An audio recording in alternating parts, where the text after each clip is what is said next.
Assalamualaikum warahmatullahi wabarakatuh. Bismillah, alhamdulillah, assalatu wassalamu ala rasulillah Sayyidina wa maulana Muhammadin wa ala alihi wa sahbihi ajma'in, amma ba'd. Qala Allah ta'ala fi kitabihil maknun wa huwa asdaqul qailin wa biqaulihil muhtadun. A'udzu billahi minasyaitonir rajim. Bismillahirrahmanirrahim. Matsalul ladzina yunfiquna amwalihim fi sabilillah. Fi sabilillah kamatsalin hambatin ambatat sab'a sanabila fi kulli sumbulatin mi'atu habbah. Wallahu yudha'ifu liman yasha. Wallahu wasi'un 'alim. Perkenalkan, saya Tiwi Fadliatul Asna dari Wonosegoro, Boyolali, Jawa Tengah. Izinkan saya menyampaikan sebuah tausiah mengenai menggapai keberkahan hidup melalui sedekah. Pertama-tama, marilah kita panjatkan puja dan puji syukur kita kehadirat Allah Subhanahu wa Ta'ala yang melimpahkan kita begitu banyak kenikmatan, kesempatan, kesehatan, dan yang paling utama kenikmatan berupa keislaman dan keimanan. Kedua kalinya, sholawat teriring salam senantiasa kita haturkan kepada junjungan kita, uswah hasanah kita, suri tauladan kita, Nabi Agung Nabi Muhammad Sallallahu Alaihi Wasallam yang kita tunggu-tunggu syafaatnya di dunia terlebih di yaumul akhir. Amin. Sahabat Soma TV yang dirahmati Allah, sedekah merupakan amal ibadah yang dianjurkan dalam agama Islam. Sedekah memiliki berbagai keutamaan, di antaranya menghilangkan kecemasan, menggapai keberkahan, menyembuhkan penyakit, bahkan menolak bala. Seperti dalam sebuah hadis dalam kitab Tanhikul Qaul karya Syekh Nawawi Al-Bantani. Qala sallallahu alaihi wasallam, as-sadaqatu turaddul bala wa tutawwilul umr.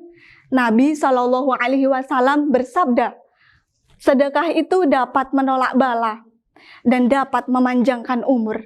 Dari hadis ini dapat kita tarik sebuah ibrah bahwa apa yang terjadi saat ini, yaitu pandemi COVID-19, dapat Allah cabut bila mana para hamba-hambanya rajin dan gemar untuk bersedekah.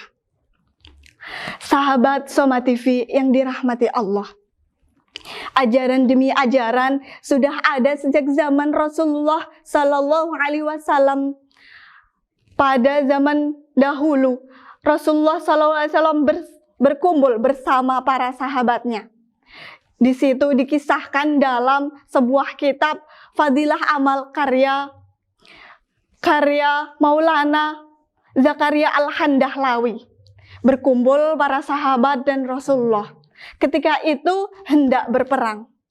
Rasulullah SAW bertanya kepada Abu Bakar As-Siddiq, "Wahai Abu Bakar, apa yang hendak engkau sedekahkan untuk di jalan Allah?" Kemudian Abu Bakar menjawab dengan jelas, "Saya akan sedekahkan seluruh harta benda yang saya miliki." Kemudian Umar bin Khattab, "Wahai Umar bin Khattab, apa yang hendak engkau sedekahkan untuk di jalan Allah?" Umar bin Khattab menjawab dengan tegas, "Saya akan sedekahkan separuh harta benda saya untuk di jalan Allah."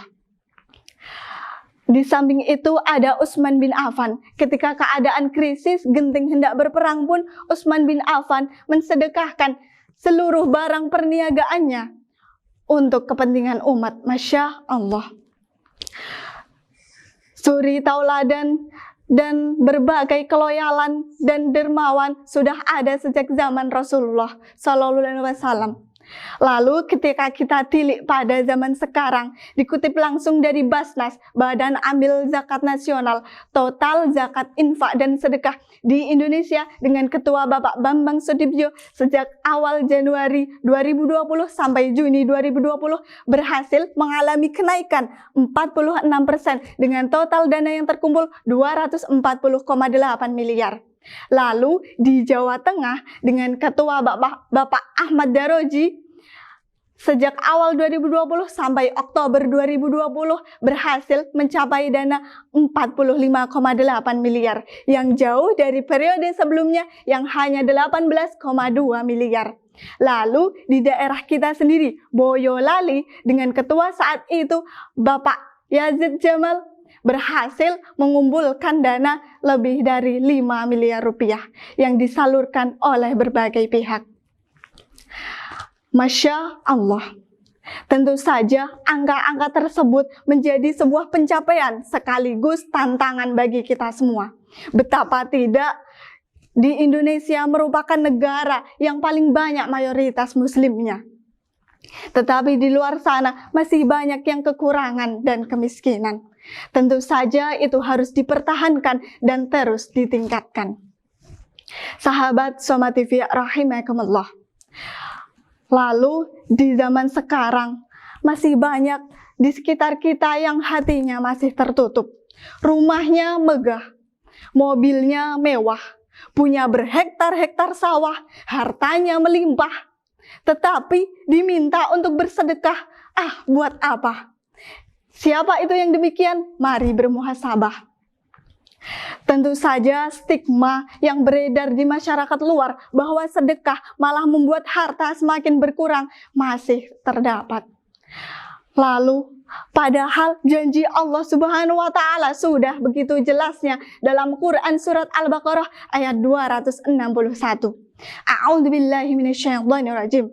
Bismillahirrahmanirrahim. Matsalul ladzina yunfiquna amwalihim fi sabilillah. Fi sabilillahi kamatsalin habbatin ambatat sab'a sanabila fi kulli sumbulatin mi'atu habbah. Wallahu yudha'ifu liman yasha. Wallahu wasi'un 'alim. Perumpamaan nafkah yang disedekahkan oleh untuk kepentingan, perumpamaan harta yang diberikan kepada kepentingan umat adalah serupa sebutir benih yang menumbuhkan 7 bulir. Pada masing-masing bulir menumbuhkan 100 biji. Allah Subhanahu wa Ta'ala memberikan ganjaran kepada umat yang dikehendaki. Allah Maha Luas lagi Maha mengetahui. Dari sini kita tarik sebuah ibrah pula bahwa begitu besar ganjaran yang diberikan Allah kepada umat yang mau bersedekah. Di sini sudah sangat jelas bahwa Allah sangat menganjurkan untuk bersedekah. Karena dalam bersedekah itu kita dapat menjalin hubungan sesama manusia dengan berlandaskan oleh rasa empati, persaudaraan, kasih sayang, dan ukhuwah Islamiyah. Sahabat Soma TV rahimakumullah, memang di keadaan yang sedang pandemi COVID membuat ekonomi semakin melilit, persediaan lapangan pekerjaan menyempit. Meski diri ini sudah irit, tetapi hutang masih melilit. Meski demikian, kita tak lantas lupa sedekah walau sejimpit. Betul apa betul? Di keadaan seperti ini, kita harus sadar dan kita harus paham bahwa sedekah sangat kita perlukan untuk diri kita dan sesama manusia. Untuk itu, mari, meskipun dosa membumbung tinggi, ampunannya melangit luas. Ketika kemarin-kemarin kita lupa untuk bersedekah, mari selagi hayat masih dikandung badan, selagi akal masih bersanding dengan kesadaran, selagi hati, jiwa, dan raga masih bisa mengagungkan Tuhan, mari kita raih berbagai kesempatan melalui berbagai jalan. Semoga yang sedikit ini dapat bermanfaat. Mohon maaf atas segala kekurangan. Terima kasih atas segala perhatian. Menyang Solo tuku ketan, baline mampir tuku santen, mbok bilih wonten kelepatan, kula nyuwun agunging pangapunten. Wallahul muwaffiq ila aqwamit thoriq. Assalamualaikum warahmatullahi wabarakatuh.